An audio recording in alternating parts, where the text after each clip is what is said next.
Welcome to the emergency live stream pod of The View from the Ninian with some pretty big news breaking. We thought we'd jump on and treat you all to a live stream.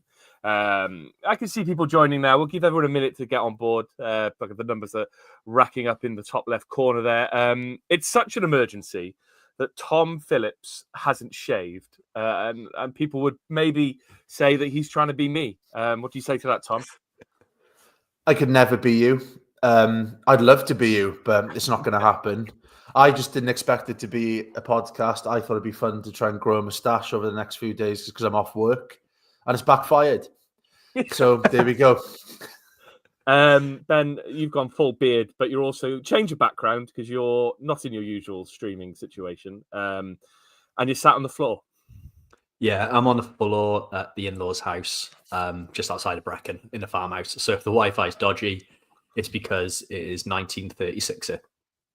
Well, I mean, and I presume the technology is more like 2008. I don't know where I was going with that, Ben. It's just time stuff and all that kind of stuff, really. The comments are already starting to come in. The first one that I'll show on screen is Kev.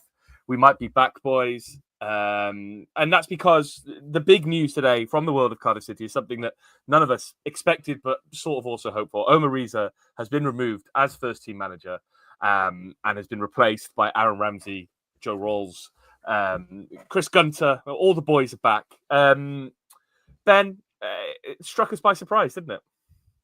Yeah, I didn't see that one happening. Was at the Fugees, prepared to play a game for Rogerstone, and yeah, out of nowhere, my phone started going mental. I was like, oh, what's gone on here? And about 17 people sent me the link at pretty much the same time. Yeah, we do things random times, don't we? It just doesn't make sense of all the times to change. Surely you do it before yesterday's game. Not, 3 games to go with 2 days to put anything in place to hopefully provide a lift on the training ground, make any difference whatsoever. It's mad. Yeah, Tom, CFC, obviously his comment there says, glad he's gone, but it should have happened a long time ago. Tom, we've heard conversations about Warnock being mentioned. We've heard conversations about all these managers kind of potentially on the way out 6, 7 8 games ago, even at Christmas. But it's taken us to within 3 games left for us to actually pull the trigger. We don't do things by halves at Cardiff City, do we, Tom? No, it's a bold approach. I think we're going to be the first club to try and stay up on vibes alone. Yeah. Because there's just no time to kind of embed anything. But I think in terms of timing, if it was before the Sheffield United game and we'd lost that game, we kind of lose the momentum of this vibes approach.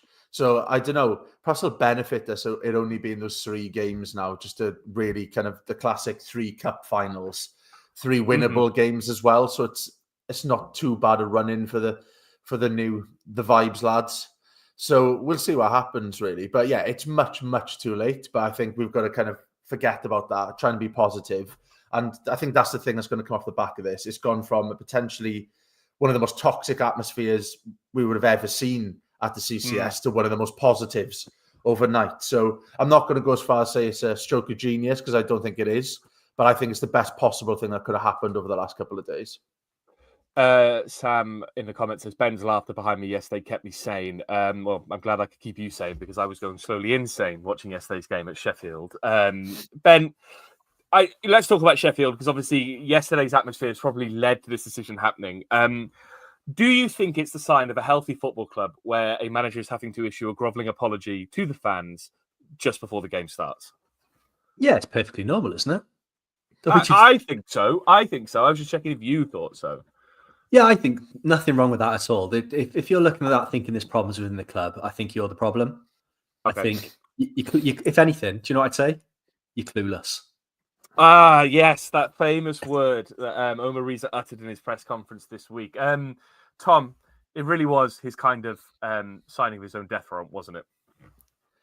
Yeah, it's utter madness, really, isn't it? We've used the word optics before. Can't get much worse than that. No. Like, it's madness. So you go from, on one day, saying, we need all the help we can get off the fans, to calling them clueless within, 24 hours. And he just looked like a completely broken man. Yeah. Like, the kind of I wouldn't say the nice guy facade had slipped, because I think he is genuinely a nice guy, but it's a man that he'd given up. His head had completely gone, and he just wanted to be out of there, and we wanted him out of there. And it's the best possible scenario, because the last week has been absolute chaos, really. The kind of team, the club admins must have been going absolutely bonkers, because they would have told him to say certain things, and I don't think the word clueless would have been in the reports given to him before going into the press conference. Let's put it that way. I do media training as part of my job. I don't think I'd ever be in a situation where I'd need to tell someone not to call your customers, your fans, clueless. I think it goes without saying, but evidently for Omar Riza it doesn't. Morning Tom, afternoon Ben's is one of the comments there. Tom, I was going to ask, it is 4 a.m. your time. Did you have any news for us? But the news has broken, obviously. Omar Riza's gone. Ben,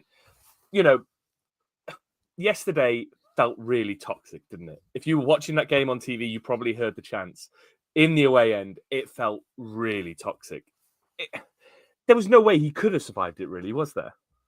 No, he finished himself off. Those comments are just, like Tom said, signing your own death warrant. To be honest, it's Mick McCarthy-esque of a play to get yourself sacked. You got to respect it in a way. Just mad. Just you're looking at that going, I tell you what's a good idea here. And it's not like, I think the thing that really annoyed me with it was when you listen to the question he was asked, he went on a tangent as if it was pre-planned. This is something that's sat with him, and he's gone at the end of the press conference. Right, they're having it. Whether he just more Omar, just one more thing, actually, guys. Yeah. Before you go, lads. Before you go, just want to say something. Pulls out a piece of paper.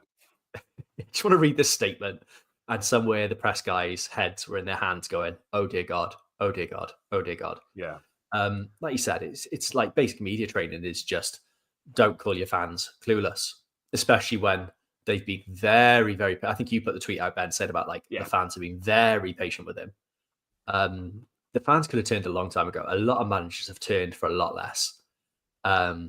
So the nerve of him in a way to sort of have a pop is wild. I think you've had 5 wins since he became permanent manager.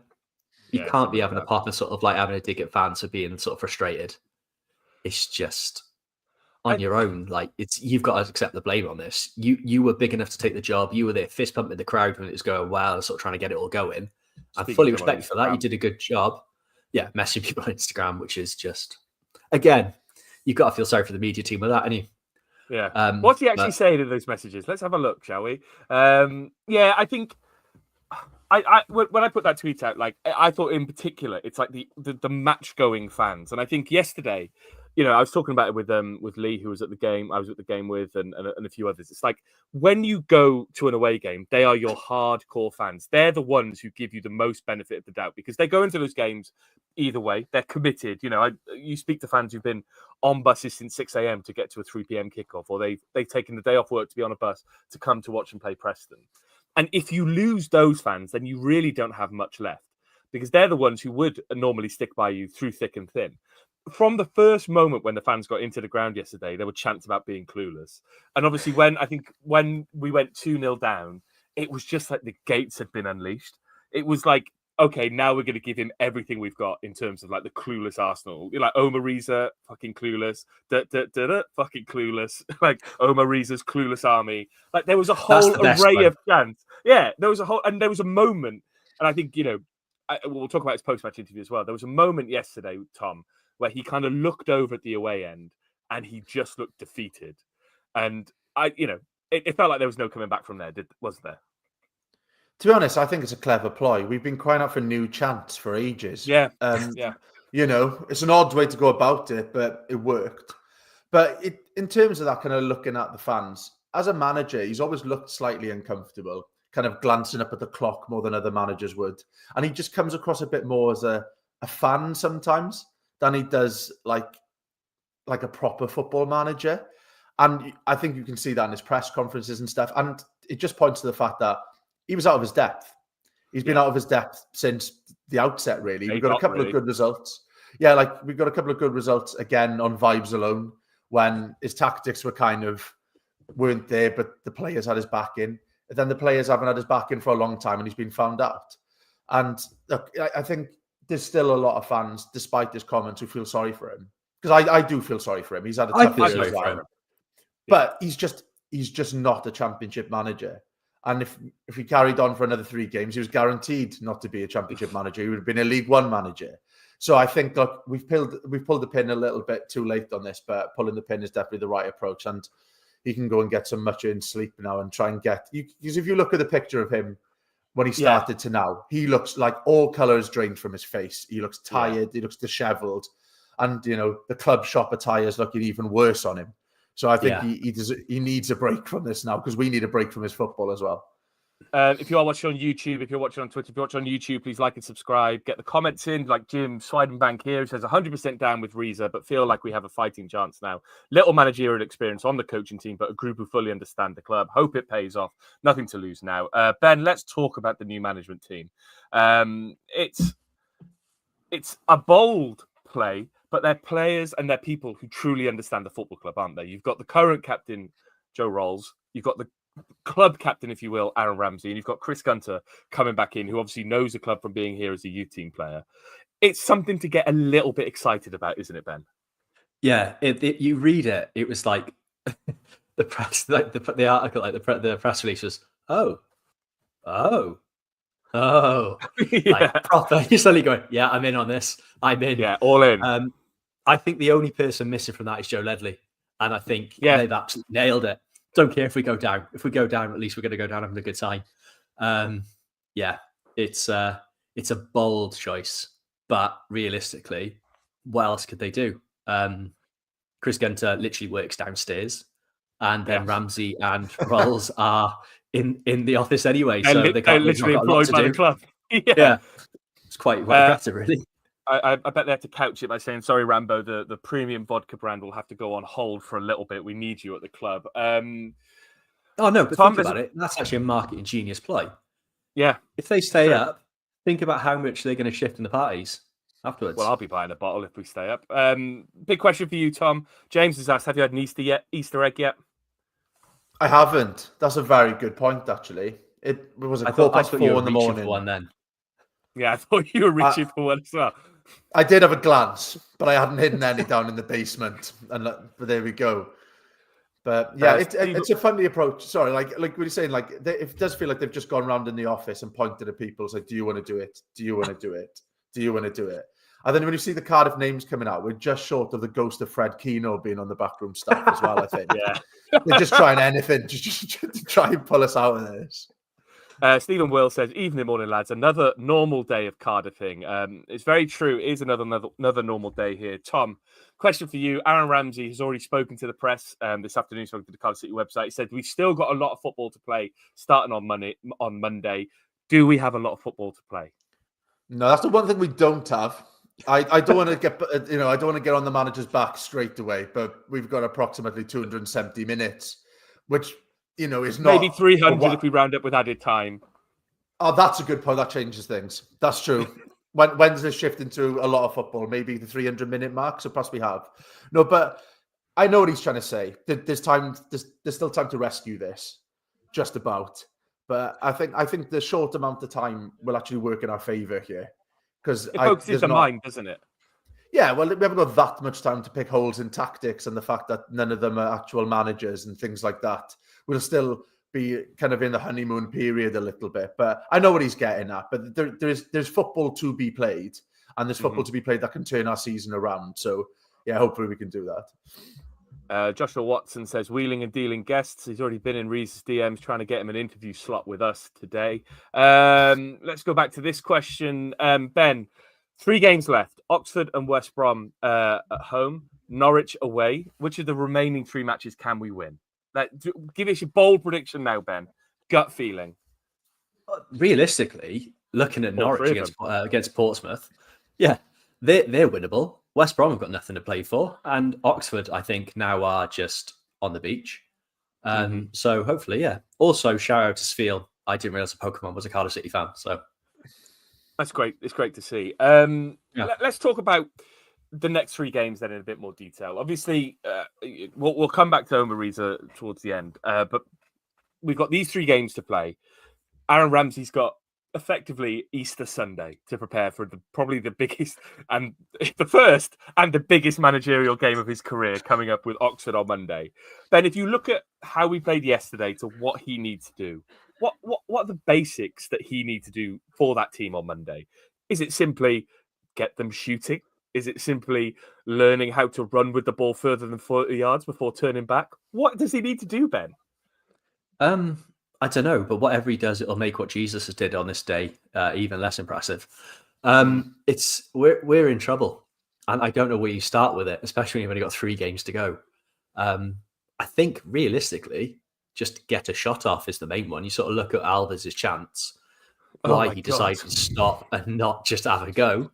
I don't know.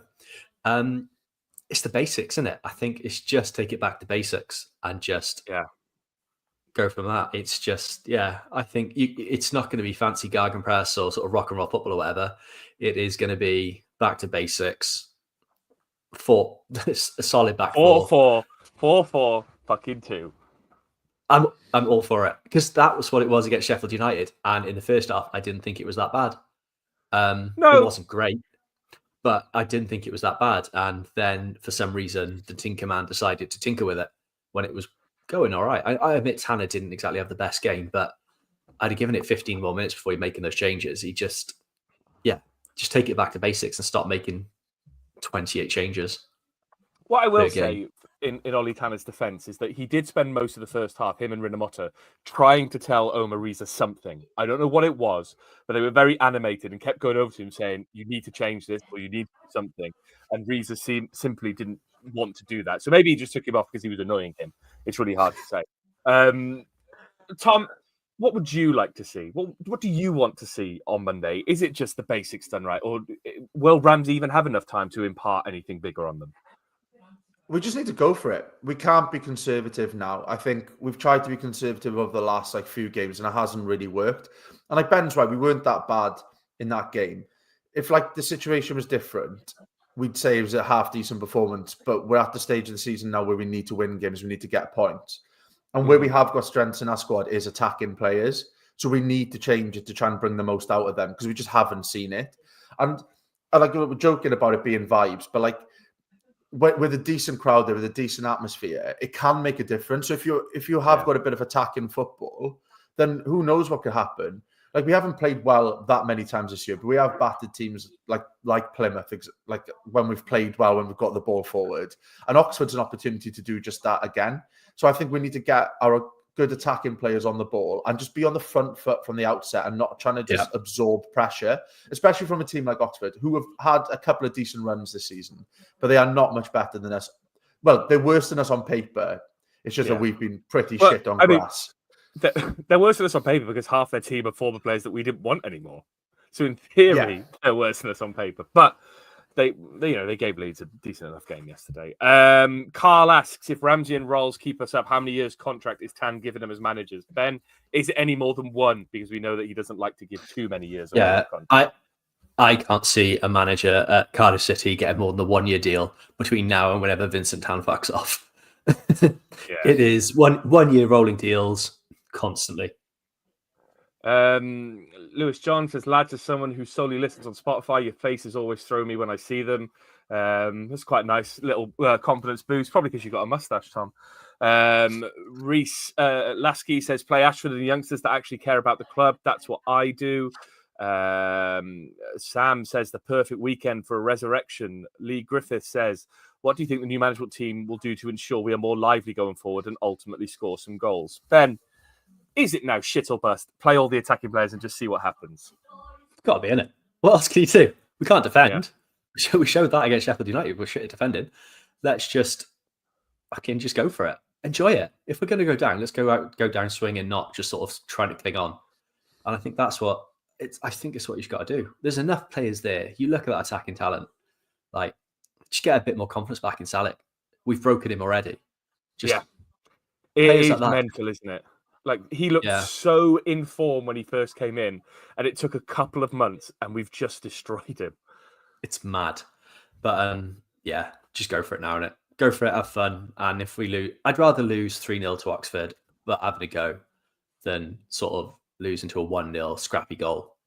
I think just go for it and see what happens. Yeah. Tom, let's look ahead to Monday. If we get that win on Monday, if Ramsey comes out swinging, we beat Oxford 2-3-0. I'm not saying this will happen. This is very wishful thinking on my behalf, but we've got to stay positive. I had a lot of people ask me yesterday, Tom, how positive are you about this? So, are you positive going into Monday? And if we win on Monday, it really sets the scene for the final 2 games, doesn't it? Yeah, it's quite nice to have a couple of weeks off positivity, but I'm well and truly back involved in the positivity scene now. You were positivity sober. Yeah, like it is mad how just like changing the personnel and just throwing an ex-player in there just really can change your mood. But like if it's doing that to me and it's doing it to other fans, it can do it to players as well, right? Oh, massively. And it like that's what I'm saying about it. Like if it was done before the Sheffield United game, it hasn't got the potential to have the same effect as this Oxford game because this is a truly winnable game. Like before the season started, this would be the most winnable game in our fixture list.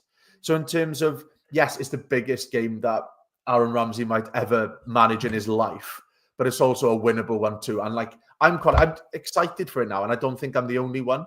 And I'm hoping that translates to the players as well. And I'm confident we'll get a result from this. And then, look, I know a couple of weeks ago, we were looking at that calendar kind of going, Oxford, tough game. They've had a decent run. West Brom and Norwich, decent mid-table teams. This is tough. But already you can hear what people are saying. It's changing to winnable game against Oxford, to 2 teams who have got nothing to play for. Look at Norwich, they just got battered by Portsmouth. And it's those little changes in like how people are feeling in atmosphere that can make a huge difference. So I'm confident of getting a win now. And if we win that game, suddenly we're the ones with the momentum. And we haven't had momentum since pretty much the Swansea game. So it'd be a nice change if we do have it. Ben, we have to be realistic 2 ways, right? That this could be too little too late in terms of the change.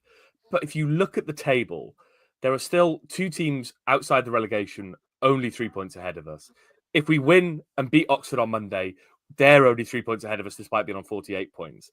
We can, the fat lady, her vocal warm-ups might be happening behind the scenes. They are looking likely that we're going down, but it's not insurmountable, is it, Ben? We're not completely out of it. No, it's 2 points realistically with the goal difference at the moment from Derby. You said the fat lady was warming her voice up, but I think she's been told to hold fire for 2 minutes here. Yeah.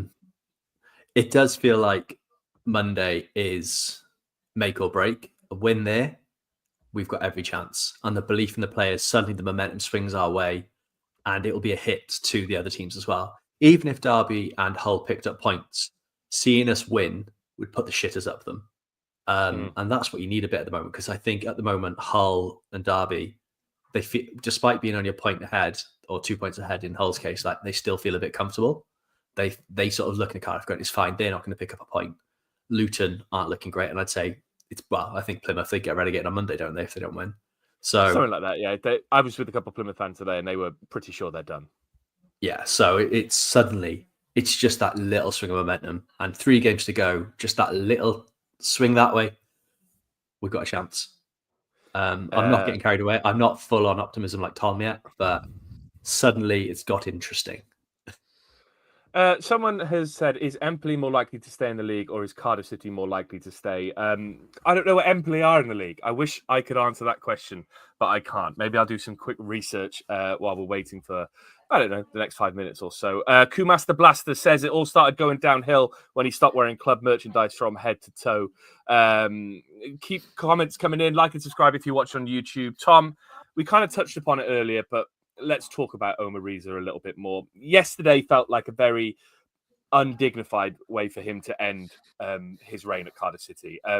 Obviously, the chanting at the end of the game, it felt very toxic when he came over. He did actually come over to the fans, but we were very quick to tell him to go away again, which is very mixed messaging from us, I must admit, because we did say we'd like to see him at the end of the game.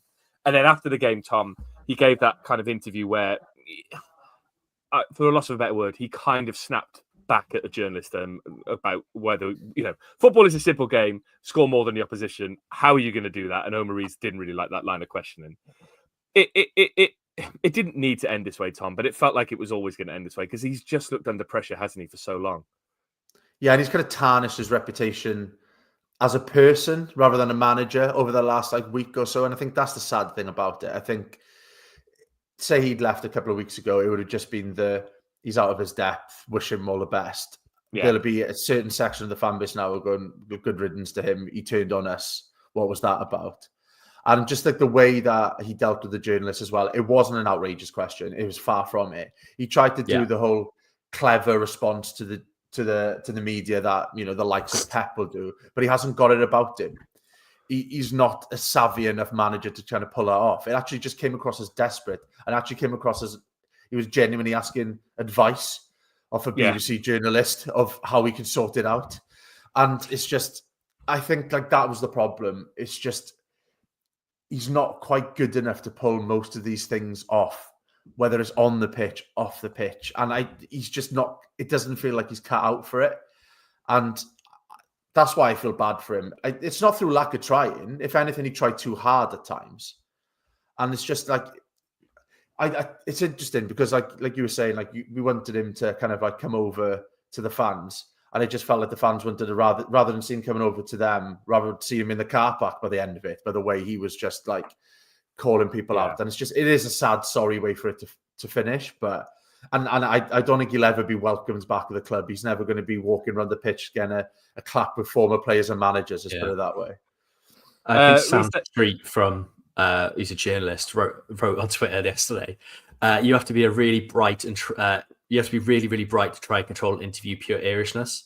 That's why Pep and Klopp are some of the few who do. If you get it wrong, you can end up looking like Cardiff manager Omar Riza, who just looks like he's asking for coaching tips from a journalist. It's spot on because it was just desperate. But Ben, we've talked about feeling sorry for Omar Riza, and Reece David Evans kind of comes upon a key point here. All anger aimed at the manager and the board sort of skates away. Riza has become the fall guy, hasn't he, for, once again, the mismanagement of the football club. And I don't think Riza helped himself, and I do think he should have gone a long time ago because the results haven't been there. But we talked about this kind of, I think, maybe on the last episode, but he has somewhat been hung out to dry, hasn't he, by, once again, an absent board and an absent management structure at the football club. Oh, massively. There's no statement from the board alongside this sort of acknowledging anything on there. It's a statement of this is what's happened and basically pinning the blame on him. He's been absolutely let down by those above him. He shouldn't have been put in this position and had to suffer through it. It's been obvious for a long time he's not the right man for the job. It's all on them. Omar might be the man that's known for taking Cardiff City into League One, but the relegation and everything comes from it is predominantly the fault of the ownership, and that will never change.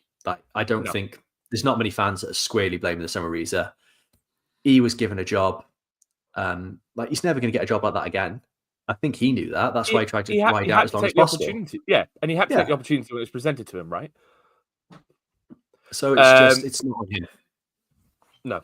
Sam has said he's had a horrid year personally. Add that to his first proper manager job at this level. He was obviously in over his head, but I hope he just takes a break because he looks like he needs it. Tom, yesterday was very toxic, and I think it was a shame it had to come to that, but I think I was there, and it felt like a lot of anger from, like I said, the very patient away fans came to the head because he called us clueless in the week, and it was kind of like the perfect storm. But at the base of it, Tom, there is a human there, isn't there? And he does look like a beaten man. And when you look back at this season, it's not going to be defined for being a good season, but there were good moments in that. He gave us Swansea, which was a massive moment in the season, despite having probably the worst week of his life with his father passing away. He does deserve some kind of dignity from this, doesn't he? 100%. I think many people, if something like that happens to them in many careers, not all, but in many careers, you can step away for a little bit, have a bit of time away from your job. And in football, you don't really get that luxury. No. You've seen with Rinomota as well, right? Horrendous, tragic circumstances, and he's in a lineup within a week. It's a completely different world, football. And I think this human element is often forgotten. And I think as a fan base, we were pretty good at not forgetting that with Riza. I think that's where a lot of the patience came from as well. There was a lot of understanding there. But 100%.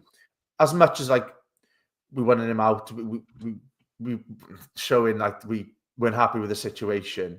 Everyone like to do with the club. We wish him the best now, and he clearly needs that break. And he does look like a broken man. He looks tired. Yeah. He looks dishevelled and stuff. And like I really hope that he has a good few weeks with his family just to reflect and hopefully look at the positives on this. I know we probably won't do that as a fan base if we end up in League One. We're not going to be looking back at this as with like positives, but I hope he manages to do that, and I hope it doesn't have a long term, like a really bad effect on him. I hope he does bounce back and finds his place within the football structure, whether it's a head coach lower down or backroom staff at a similar level. Like, I think we all wish him the best. And yeah, I just hope mentally that he comes back from this, because it has been a really, really tough year for him. It has. And I think he does, yesterday felt horrible, but it's sad that it came to that, because I do think he's given his all to this football club. And I think Ben, we talked about the kind of clueless point, and I think he if I was going to give him any defense on it, I think he was trying to make a point that he's so invested in his football club that he reads a lot of the comments and he's so invested. And I think he did. If he said, I don't agree with them, then fair enough. But the way he said it kind of was almost like the frustrations of him boiling over. But I do think him saying that, Ben, was just him saying, look, I really do give a shit about this football club and I care that the situation we're in. I at no point have I questioned whether it is like his commitment to this job. There's no point in that. You don't put in a shift like that, what he did against Swansea, days after your father, who's clearly really close to, goes from there. It just ran out. His patience wore thin, ours wore thin, and it was just a natural time for it to end, and he went about in the wrong way. I reckon give him a couple of weeks, once it sort of everything's died down, he sort of calmed down a bit, he'll really regret what he said. I imagine he does already. I don't think he meant to say it that way. I think it was, like you said, just a bit of frustration, a bloke in a shit place, just finally ticking over. I know when I've lost my head, I've gone, and I've not got thousands of people's commenting and putting stuff on there. If I've got anything, I'd say just delete his social media for his next job. I think just for his sake, just come away from it. Set up a private one that's not sort of accepting fans on there. Just step away from it. Just take it back. It'll be much better for long term. Yeah. Because you're looking at your phone. I've taken a lot of social media off my phone recently because it was getting too much for me, and I feel a lot better for it. And that was just people asking about kebabs. Yeah, and that got to me as well. I can't imagine what it's like when you've got thousands of people sort of calling you. Yeah. David Charles says, we'll never know, but would the board have sacked Riza if he hadn't said what he did this week? The decision now is as much as an indication of the ineptitude of the board as much about Riza's lack of experience being found out. I don't think it happens if he doesn't say that. I think it was just it got too much yesterday, and I think his comments, as well as the toxic atmosphere yesterday, really kind of tipped everything over the edge. And I think we've seen this a lot, Tom, but he wasn't wrong, right? Every fan base, this is from Sam, every fan base has clueless ones, but just the whole situation we're in, saying it publicly, was never going to go down well. And that's been our point for a lot of it, isn't it, Tom? Like, you can think that there's just a way of saying it to a press conference that doesn't end in that situation. Like, again, work in this world, I do media training, all that kind of stuff. If he wants to say something like that, say, I read a lot of the comments from the fans, I don't necessarily agree with it all, but they have every right to say that. Don't just bluntly call them clueless. And that's the case, isn't it, Tom? Yeah, 100%. Like, we know, a lot of us know that we're clueless and we don't know much about football. We say it every week we're clueless. Yeah, there's plenty of fans who don't think they're clueless as well. But you can't go calling fans clueless when nothing is working your end. Like, you've got no moral high ground in this. And it doesn't matter what qualifications you've got. If you're not winning any games and you're underperforming with the team, it's not the time to call people out for being clueless. And I think, like, you touched upon it earlier on. It comes from a place of naivety rather than, like, malice. Do you know what I mean? We know the point he's trying to make, and you put it in a more eloquent way there. Do you know what I mean? And like, that's all he had to do. But he didn't kind of have that about him anymore, whether that's burnout or whether he just doesn't have it in the first place. But just don't call the people who are there to back you, who can make your life easier, clueless, because it doesn't make it any easier for the players either. Because the atmosphere, it's not just at Riza. They've got to play football in front of that too. So you've made it harder for every single person around you, from the goalkeeper to the striker to the admin to people serving hot dogs, because even people are angry then buying their pints, and it just changes the atmosphere everywhere. So it's a lot of pressure, but you've just got to use your head and not do stuff like that.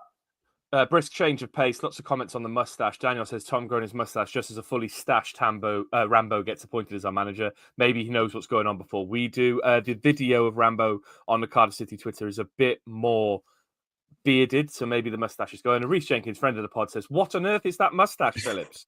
I saw that pop up and it cracked me. Yeah, that's a succinct way of asking about it. Kev says again, why are so many people writing off the West Brom game? Their last away win was November the 10th.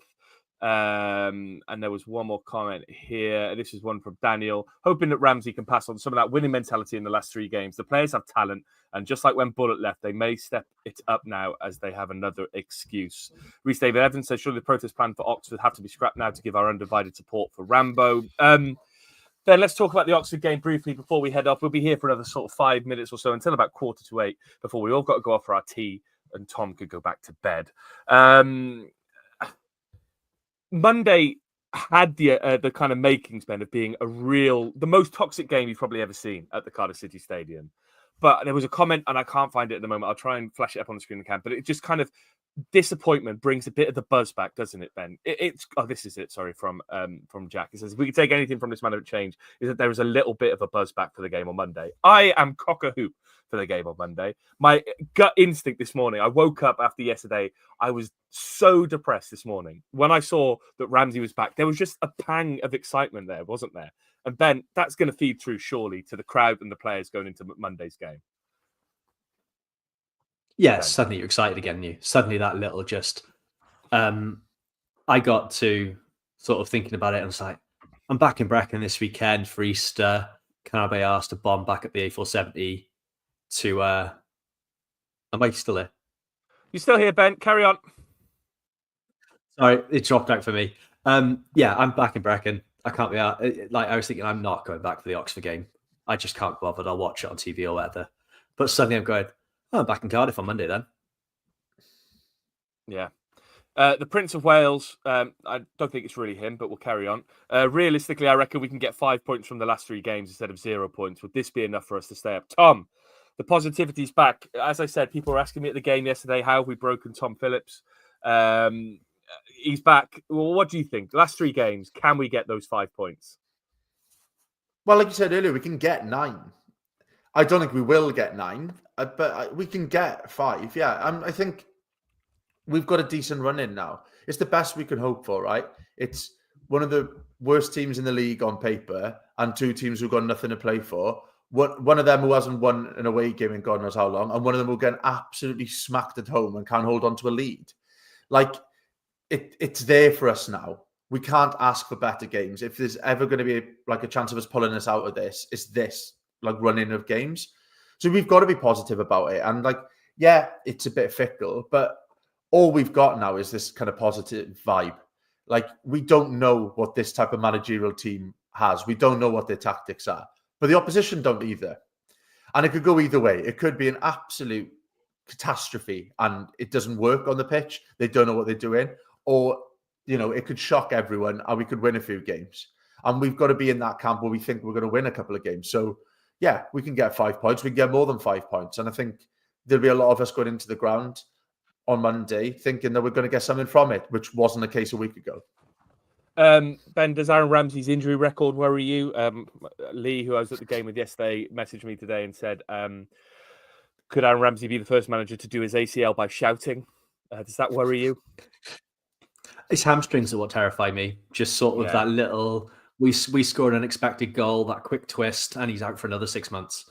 I don't think me or him can deal with that, but I think it's a risk worth taking at this stage. Yeah. Graham has said it's Cardiff will probably win all 3 and still go down. Reese Lasky says 7 is a huge ask. He also says, loving the live boys, should do it more often. He also says, let's fill the ground on Monday, boys. Come on, the Bluebirds. Tom, let's talk about one of Ben Price's famous revolving door moments. It could have been that we stuck with Riza, went into Monday in the most toxic, but we're going into it with a bit of positivity. We have 3 games left. What is your gut saying now? We've done the analysis. We've talked through what a new manager bounce could mean. In your heart of hearts, what does it say to you that these last 3 games are going to go? Are we staying up? Are we going down? I don't want to say what I think, but I think it's obvious what I think. No, there is just you've got to have that nagging part of you thinking, we can do this, we're going to do Yeah. this. Otherwise, there's no point in going to watch sport. It's meant to be an escape and a release, and it hasn't been this year. But then when you've got like Ramsey, Gunter, Rawls, It's like unbelievable, isn't it? You can't look at that dugout and not smile. And like that's got to have an effect. If that doesn't have an effect, then nothing will. Like, and you've got to think we're going to get out of this. We've got enough in that squad to win a couple of games here. Like, yeah, if we win a couple of games and go down, even that will do us good for next year. That is a little bit of positive shoots coming out of it as well. So I don't know. Like, I like to think that a win on Monday, and I think we've got a real shout of still being a championship club come the end of the season. I just think that if we go down, at least go down with fight. Ben, that's all we want to see as fans, isn't it? You know, Tom is the positive one. Everyone kept telling me that on Saturday. Ben, what is your hunch with this? What is your gut saying? I know you have some potential food allergies. Is your gut going bad because of it? No, it's very, very rich and Moorish, and I'm thinking 6 points. 6 points. Oh, I mean, Ben, I'm not sure if I like. I know it's dirty. I feel wrong, but easy. It's got me excited. Like, you just look at those names on that list, though, boys. How can you not be like, all right, this could be good. This could be good. Yeah. It could be a fucking shambles. It could be outrageously bad. But I just want that fun, and that looks fun, and that's all I'm in for. Kumasta Blaster says Ramsey to keep us up, get a contract, and then get sacked by Christmas. The cycle continues. It's never a dull day being a Cardiff City fan. It's a pivotal moment in the season. It's a revolving door moment. We go into Monday's game with new hope. Swinging door. You said revolving doors, sliding doors, swinging doors. What's the doors? Swinging doors. Oh, wow. Whatever it may be. Someone says spot on Ben Price about the sliding doors, swinging doors, revolving doors, whatever it may be. Thank you to everyone who has joined us on this live stream. We'll try and do more of them between now and the end of the season. We do have a hard stop. God, I sound like I'm at work at 7:45 because Tom needs to go back to bed. Ben needs to go eat some food. Thank you very much to all those who've joined. If you are watching on YouTube, please like and subscribe. Do all that good stuff. If you are going to listen to this as an audio podcast, please give us 5 stars on the reviews. We'll be back after the Oxford game on Monday, where hopefully we'll be toasting to 3 points and the start of Aaron Ramsey's successful reign. See you then.